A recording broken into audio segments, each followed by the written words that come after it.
Okay. This is State of Mind. We at this point, I would have hit the 100,000 su- subscriptions. That's a word that is I don't know why I can't say it. And I just want to say to you guys, the State of Mind audience, it's because of you, obviously, because without you guys, it wouldn't have happened. You guys keep pushing, and I work my butt off, but it's all worth it, and I thank you. So, on that note, today we have actress, producer, writer, podcaster, very successful stand-up comedian. I have seen her at the Laugh Factory, and I will say this. When somebody has it, whatever it is, it has to do, I think, with just being relaxed, just being smart. And if you're a stand-up comic, just being funny. And she is funny, no matter how you slice it.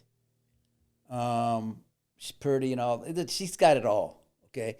She's got a HBO special. My goodness gracious. The HBO special is called, I almost forgot, Fighting Words. Okay? And her name is Aida Rodriguez. Wow, I said my name right. Rodriguez. ¿Cómo estás? Muy bien, estoy muy bien. Yo soy de Nicaragua. No, yo no soy. Mi papá era de Nicaragua. Ajá. Se murió. Ahí está. Pero tú eres de Nicaragua también. También, sí. Mi mamá de San Salvador. Oh, nice. Because you know what's funny is my dad used to say, la gente de Nicaragua son mejor que la gente de San Salvador. Of course, of course. And my mom wouldn't dispute it. Yeah. She'd just be like, okay, okay. She just knew, though. She knew better. Yeah, I get. Yeah, and I would. That I was at 14. I didn't want to go to Nicaragua, and my dad, he got really upset that I didn't want to go. And then I ended up going to Nicaragua. Got my ass kicked there by some big tough dude, but I didn't want to come home. I cried because that's how beautiful Nicaragua is. It is. I haven't been, but I know that it's beautiful. Right. And I know that all of those countries in Central and South America are beautiful. And I never believe what the news says. Yeah. Because I know that the news is in business unto itself. When I went to Israel, I went to Palestine, and people told me not to go to Palestine.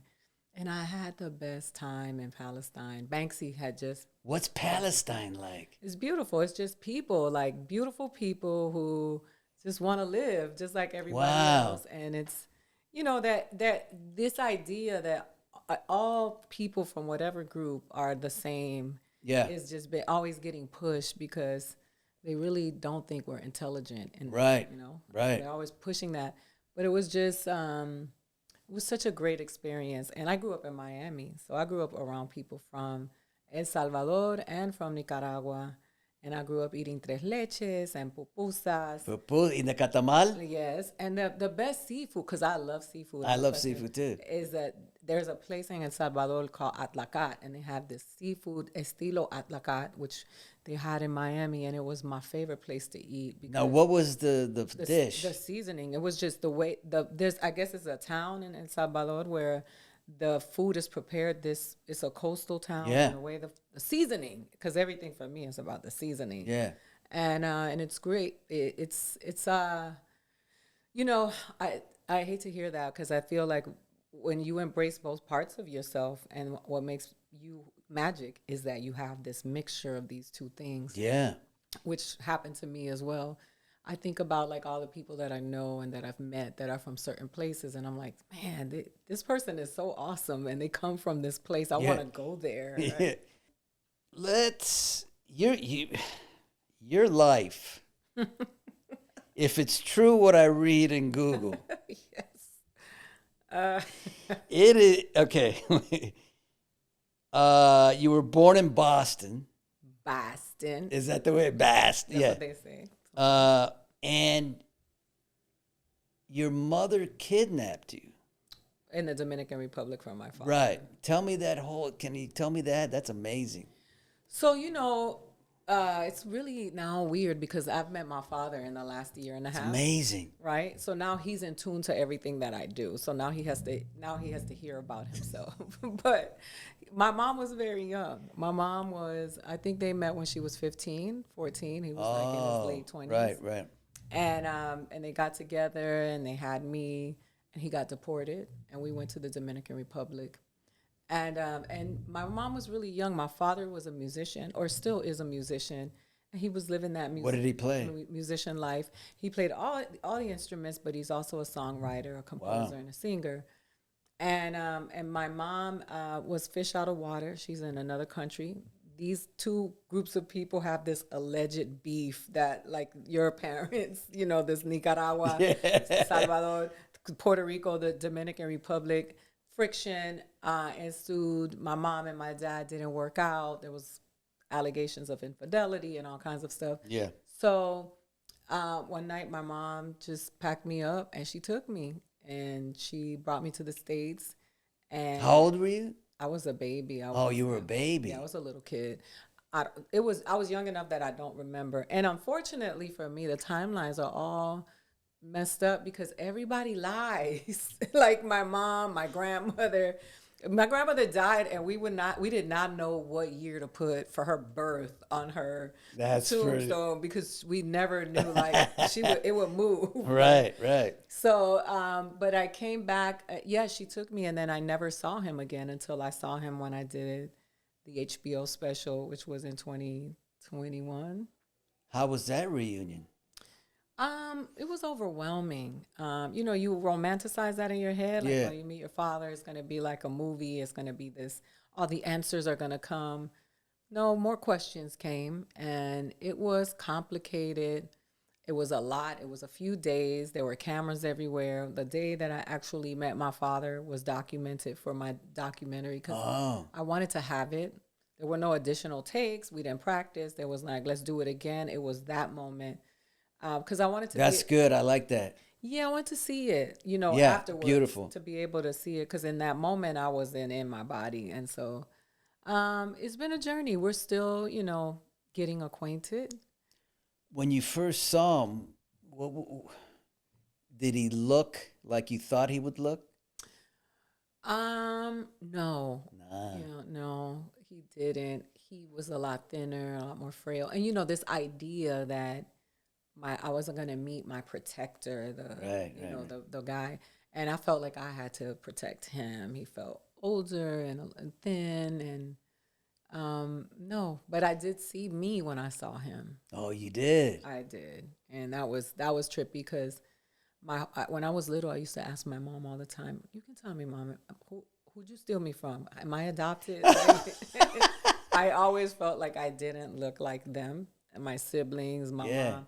I always looked different. So it was just finally seeing that part of myself that I had never seen in my life and being able to say, oh, I'm his. It's undeniable. I have his ears.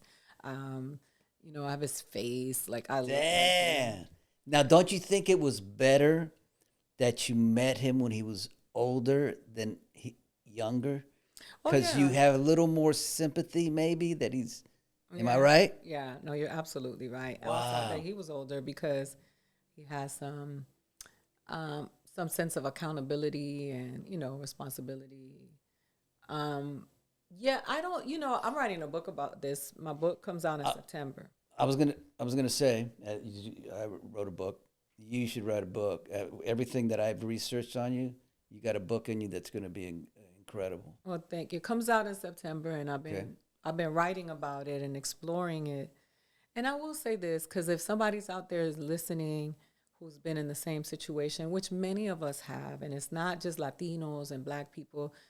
My driver, who's a white man, said, I saw your special. I didn't know who my father was. I went and looked for him because I saw it. And he was like, I found him. He's like, I've been stalking him. I haven't been brave enough to go meet him. Yeah. It's something that happens to a lot of people with parents.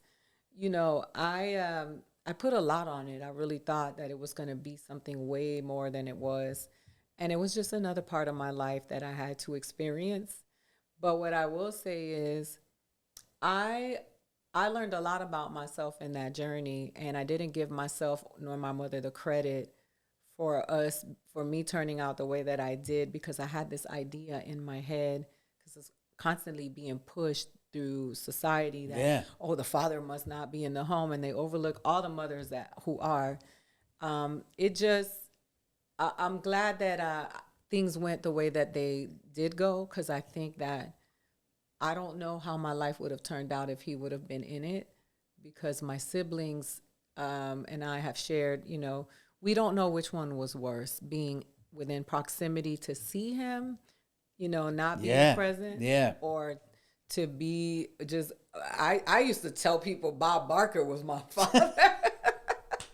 And Johnny Carson, Johnny Carson especially, because I was like, I want to be funny like him. I could just create this father that I wanted, and they had the reality of Yeah. what it was. But it's almost like be careful what you wish for. Absolutely. My Paula, my wife, didn't. She grew up in a drug addict family, and she never met her father. So when we were in New York, she found her father. So she drove. The car broke down and everything. Like, I don't know. We were in New York. She had to go wherever, Texas or something. And she met him, and okay, kind of the same story. They don't talk now. It's No, we make it up to be something that maybe it's bigger than it is. I mean, you see it on TV, and you see it in movies, and like that daddy-daughter day. Yeah. And it was. I'm glad I did it. I'm glad I met him. Of course. I love him. I appreciated him. I kissed his hand. I said thank you for That's bringing me sweet. into the world. He's my elder. I respect him for it. I honor him, and I treat him with the respect that I believe he deserves as a father. Because I don't want to.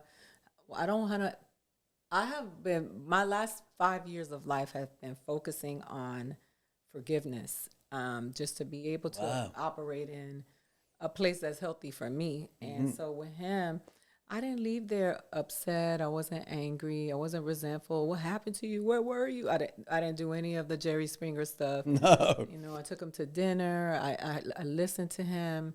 I met my siblings, and it was just Did they look like you? Yeah, I can see myself in all of them, and I was just glad that I had an experience. I have a brother that lives in California, in LA, that I adore. That's his son, and we met before I met my dad, and I'm just thankful that I have him. And it was good. It was good to meet him, and I cried it out. I got it out, and I'm like, my mom did an amazing job. She has 4 children who are great kids. We all are accomplished, never been in trouble, never brought her any. And my mother didn't even graduate from high school. And Dang. she raised these 4 amazing kids. And I told her, you got to give yourself credit for that. Yeah. You did. You've never been to rehab with your kids. You've never had to bail anybody out of jail. You've never had to. Everybody's educated. Everybody's done their bid. That's phenomenal. Yeah, they're great family people. They all own their own homes. They've done all of the things as an immigrant parent was a dream for you. So I think you did it phenomenally. There are 2-parent households that haven't been able to do that. Yeah, exactly. What about mental health? Let's get into that. I mean, yeah. When I was young, being younger, Spanish. Do you say Spanish or Hispanic? I'm not sure. I used to say Spanish my whole life. Because you're from the East Coast, right? No, I'm from San Francisco. Oh, okay. Well, Spanish people are from Spain, so you see that's what I'm saying. But that's a colloquialism. Like, we do say that. Yeah, I get it. In New York, they say the Spanish girl or whatever. Right. That's exactly. I like that. Mental health. Nobody knew about it. Nobody talked about it. So when I had my first nervous breakdown, manic episode, however you want to say it, my mom and dad were like, "What is happening to him?" And no one even told me what was happening till weeks later. Even I'm in a mental institution.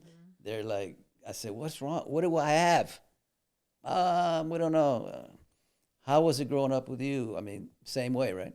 Absolutely. I remember they used to always say that I was nerviosa, which Yeah, means nervous. yeah, yeah. Which means anxiety now, Yes, right? exactly. But they used to always say I was the nervous kid because I never really gave myself a pat on the back or just some comfort for all of the stuff that I was exposed to as a kid. I knew more than I should have known at a very young age because of the language barrier. I had to translate. So I knew my uncle was a drug addict and that he had, was dealing with homosexuality. I knew, that my grandfather cheated on my grandmother. Like things normally that you keep from the children, I had firsthand information because I was doing the translating. I was right. like, she shot him because he cheated on her to the doc. Yeah. Things that kids. So that was heavy. It was very, very heavy. And I, as a young kid, internalized all of that. I remember I used to bite my nails really bad, and I didn't eat. I did not want to eat. They would pull the belt out to feed me because I would not want to eat. But it was all nerves. And I remember visiting my uncle in a mental institution. No. Yeah, I went to see him, and I remember him. He had on a white straight jacket, and he was crying and screaming and banging through the window. And my uncle was my world. He raised me. He was my best friend, the best person I ever met in life. And I just remember they would say, "Está loco," like he's crazy. And I had been exposed to that so much. I developed an eating disorder. Yeah. That's how I dealt with my issues of, being abused and all this stuff. And so mental health was something that was ignored because they would always say, it was like there was never a spectrum. It's like you're the crazy or you're not. And then a crazy person is a person who's not functioning, that you see on the street doing flips on the street. Tú no estás loca, eso es loco. And I'm like, there's a long way from here. Right. And it's, I like, with me, I was 21, but I believe that I was, I should have been diagnosed maybe earlier. Because just because it got so bad at 21 doesn't mean that there weren't signs earlier. Of course. And now I know there were signs. And there's little things like this that I've talked about. Like, I was going to get in a fight one time with these 3 guys. We had like 10 guys. And it depends on what day you catch me. The day that I was supposed to fight, I was scared, but I lied to my friends. We can't fight those guys. And that was part of that kind of yin and yang, I could be King Kong and I'd be scared as a mouse. Yeah. Right? And that's a sign. Another sign, I got upset once and I hit my hand on a like a nail. I wouldn't cry because we were brought, I don't know about you, but I was brought up crying is weak. ¿Por qué estás llorando, Mauricio?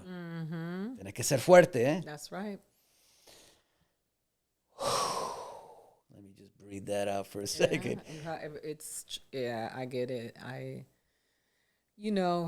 I moved far away as soon as I could, and I moved to California, 3,000 miles away, because I feel like if I would have stayed at home in Miami, surrounded by my family and the ills of the reality of what I grew up in, I probably wouldn't be here.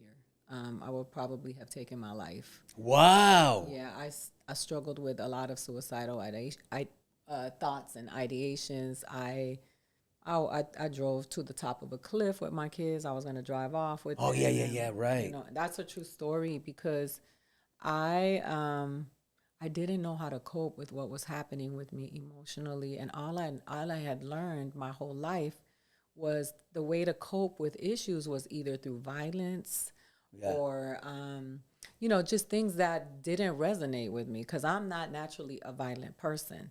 You don't So seem like that. no, it's not my. And even though people think, or people have these ideas of Yeah, Latinas and no, the no. Puerto Ricans, Yeah. it's not my energy. I never want to hurt anybody. I mean, if I do, it's because I'm defending my children, myself. But I never like innately go to that. And so, not being able to deal with my emotions had led me to a very dark place at a very young age. Being told that my value was attached to my virginity because I grew up with a very religious family. And so, when I got pregnant and then I got married and I had my kids, now I'm getting a divorce because my ex-husband and I had no business being married. We just, I was too young to be a wife. It was not right. And I only did it because they forced me to do it. Now I think my life is over. I have these two children. I'm getting a divorce. My value is diminished. Nobody's going to want me because all I kept being told my whole life was everything was about a man. ¿Con quién se va a casar contigo? Yes. It was Yes. always about you got to find a good man. It was always about finding a man. And I just thought like, then I have nothing to offer the world. All of my dreams went down the drain. My modeling career was over. Now I had two children. I was going to have to figure out life by myself. And the only reason I didn't kill myself is because I couldn't leave my children behind. And I wouldn't leave them behind. And when I thought about taking them with me, the thought of hurting them hurt me even more. And in turn, they saved my life because looking back at that car before I drove off the cliff, and my son instinctively just said, "I love you, mommy." And I was like, I can't do this to him and I can't take their lives. But if not, I wouldn't be here today. And that's why, I don't take a moment for granted. Just, I was alone in How much pain? in San Diego by myself with these two kids and feeling like I had no one. It took me back to my childhood where I've always felt alone. And it doesn't matter who's around. I always had this feeling of just loneliness. And I didn't know how to identify depression. I thought that, I was being weak and being, just being a Debbie Downer because I wasn't feeling up, and I just didn't realize that it was chemical. And the difference between me and my family members is that they medicated. And Yes, yeah. so they're looking at me like, what's wrong with you? Or they would, and my new joke is the first drug dealer you ever meet is your grandmother, because my grandmother was trying to hand me a Valium. Yeah. And I was like, yeah. or a Xanax, and I'm like, I'm not taking that. Yeah. And I'm like, Benadryl is for allergies, not a Right. sleep aid, like. But I was struggling with these feelings, these emotions, this sadness, this darkness. Heavy, right? It was so heavy. So heavy. Heavy. And I would drag myself every day. Like I would just have to I know, man. getting through the day. How did you get out of that? And you didn't take any medication or anything? No, I didn't take medication because it took me a long time to be able to go to a doctor for this, right? Because I had that stigma in my head. I first went to a therapist for my eating disorder. And that was my gateway into the world of getting mental health help. And this doctor was working with me, and she was the one that was like, most people who have been sexually abused, but a lot of people who have been sexually abused develop eating disorders. They kind of take it out on their bodies because they feel certain levels of guilt or whatever. And I never, I guess I'll say it here because I feel this genuine thing with you. I've never said it before. I had never ever said out loud that I had been abused because I never wanted to make my mother feel like she failed. Wow. Because that was her claim to fame. We need to write that down. That's a beautiful little thing you just said there. It's the wow. truth. I didn't want her to feel like she failed. And so I just kept it to myself. And so, my mom was so young, and I just took on this thing of protecting her. Even as a little kid, I never wanted my mom to feel like she didn't do a good job because all she had was her kids. And so I just swallowed it all up, and I just kept going through life, and then not wondering like why some days I didn't want to get out the bed. And then some days I wanted to just tear somebody's head off, and it just go from this this thing, because I wasn't dealing with what was happening to me. It didn't have a name. No, you know, when I got diagnosed, it kind of did depression. And I went through 8 months of, and you'll get this. Oh shit.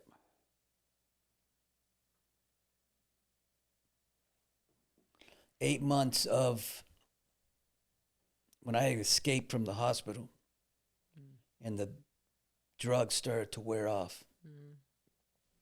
That's when depression hit. Because then I'm able to see that my life is over in my head. Of course. So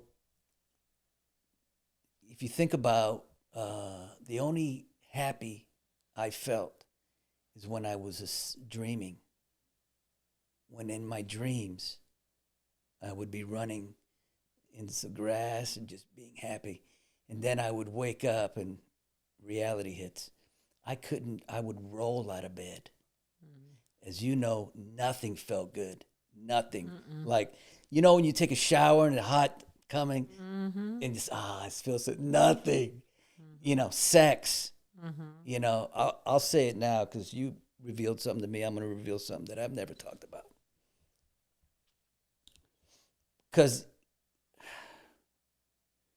what we're doing here is not only connecting, but we're helping people that are going through the same thing. Absolutely. And that's why we're doing this, right? When I was depressed at that point, I remember ex-girlfriends that I would be with, and they would only be with me because they felt sorry for me, and they cared about me. And I couldn't have sex. It was like, I couldn't do it. 1 second, done, that type of thing. And that just makes it worse. The more nothing feels good, the more you don't want to live. Yep. I used to get up. I remember in the hallway, my mom and dad didn't come home from work, and they were great. My mom and dad would come home and they protect me and be there for me. But from the morning till 4 or 5 o'clock, I was alone. Yeah. And I would say to God, why the fuck are you doing this to me? What the fuck did I do? And I would swear and this and that. I went through that shit for 8 months, man.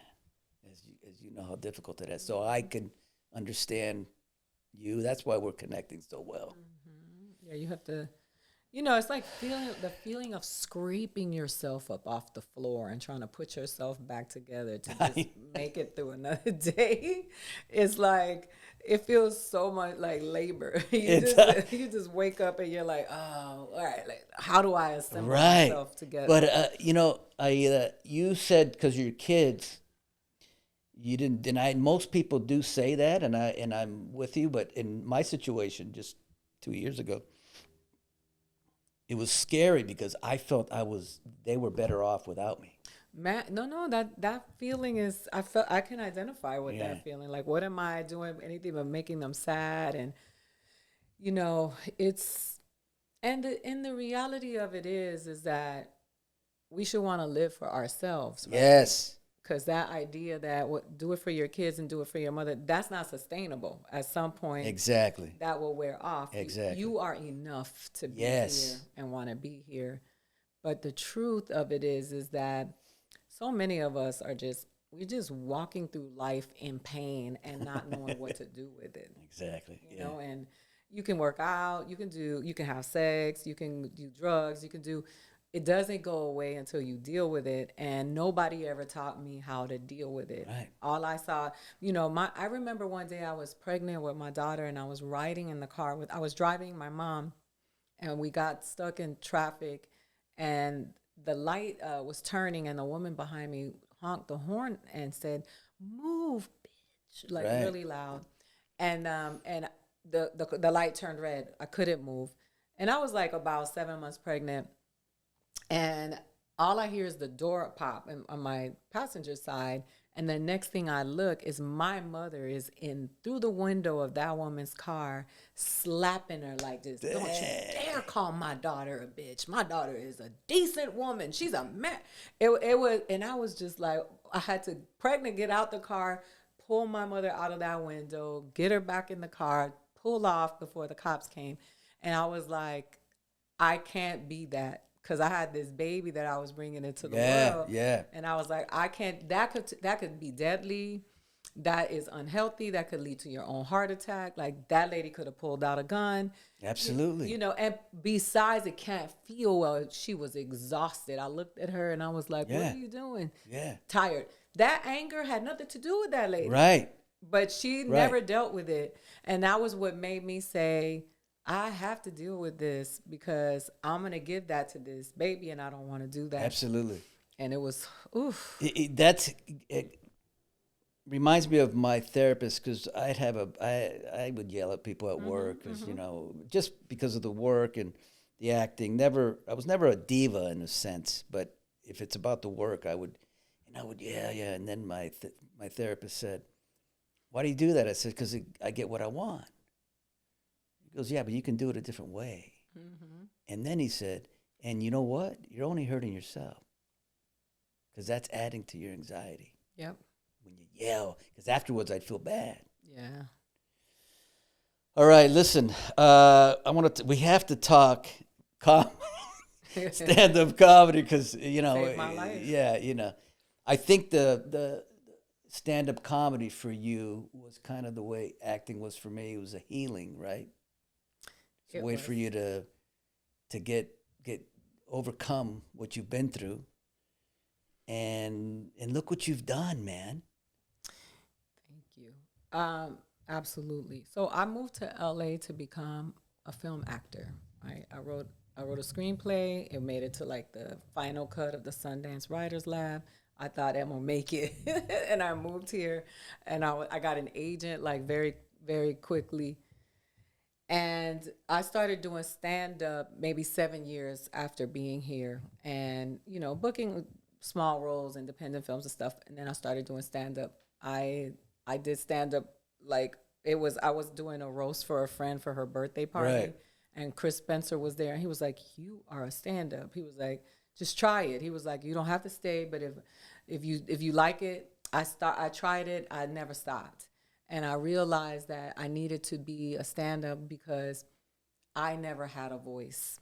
My voice had always been stripped. I've always been the caretaker of service. I've always been someone to make sure everybody else is okay. Yeah. I'm the oldest child. My mother conveniently has benefited greatly from me being a parent to her.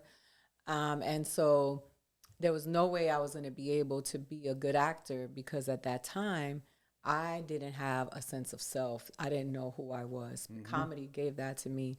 Comedy is when I started speaking to the pain that had been trying to crush me my whole life. Comedy is when I gave a voice to the little me that never had one before. Yeah. It's where I confronted my abusers, where I stood up to all of the things that were thrown my way. And now when I audition, now I'm going to callbacks and studio and booking stuff. And I got to do some amazing stuff. But I wouldn't be able to do it had I not done the stand-up because stand-up for me was my liberator. It was the one place where I mattered by myself because I never felt like I mattered. I was always the oldest kid, so she's too old. It was just, I was my mother's first child. She had, 3 other children, and there was one common father. I felt like I was never special. I was always, no matter how, and I was always very accomplished. I was a good kid, a good student. Yeah. I had my fallings. I did things, I got pregnant, I got this and that. But I was always, I worked. I never asked for anything. I always worked really hard just to get that pat on the back. And I always felt like I was never special, only to my uncle Raymond, who passed away. So stand-up was the place where I got to stand up alone. I didn't have to share my room with anybody because I had never had my own room up until the point where I even did stand-up. And so it just liberated me. It gave me a voice. It allowed me to really just face that abuse and the face, and not just that, but to be able to deal with the things that had happened to me in life in a comical way. That's amazing. It was liberating. You can write it. Yeah. And then say it. Yeah. And then people are responding. And they could relate to it. And they're like, yeah. People would come up to me and say, I mean, it became such a impactful thing in my life because I never thought I mattered enough. And then, I'm at the Improv maybe about 10 years ago, and this woman comes up to me, and I think she's going to try to beat me up, right? She has all these tattoos on her face. Yeah. And I would love to know how she's doing. She said, Aida Rodriguez. And I was like, yes. And she was like, I thought she was going to say something because I had made a joke about Mexicans and Puerto Ricans. And I believe she was Mexican. She said, I want you to know, this is the first time that I've laughed in the last 2 weeks. My son hung himself in my backyard 2 weeks ago, and I just want to die. And she said, and today I laughed for the first time. She said, I'll never forget you. I love you, Aida Rodriguez. And that was the moment for me where when I was like, I'm supposed to. This is bigger than anything, really. Bigger than me, bigger than. Yep. Is when these people can say stuff like that. This is why we're here and why we do this. And I didn't think I belonged because there's nobody. I had never seen anything like me in comedy, right? Because there was nobody broke the ceiling. There were some great comedians like Shayla Rivera and Sara Contreras that were Puerto Rican women. Nobody had ever broken the ceiling. So for me, I never seen anything like me before, and I never felt like I belonged. You thought probably that you didn't belong because there wasn't anybody, so you can't do it because there isn't anybody. I mean, Freddie Prinze Jr. or Freddie Prinze. Yeah, Freddie Prinze. Chico and the Man. Yeah. But an actor, like, I can't think of. No, so Damn. It was really, so that was a very lonely space to navigate. But then I started getting messages. There's a super big actress. I talked about my eating disorder one time at the Improv. She happened to be at the show. And she sent me a message on Facebook, and she said, hey, I just was at your show, and I couldn't believe it. She was like, I was just about to have a binging session because she was suffering from anorexia. And she said, and because of you, I went to my There you go.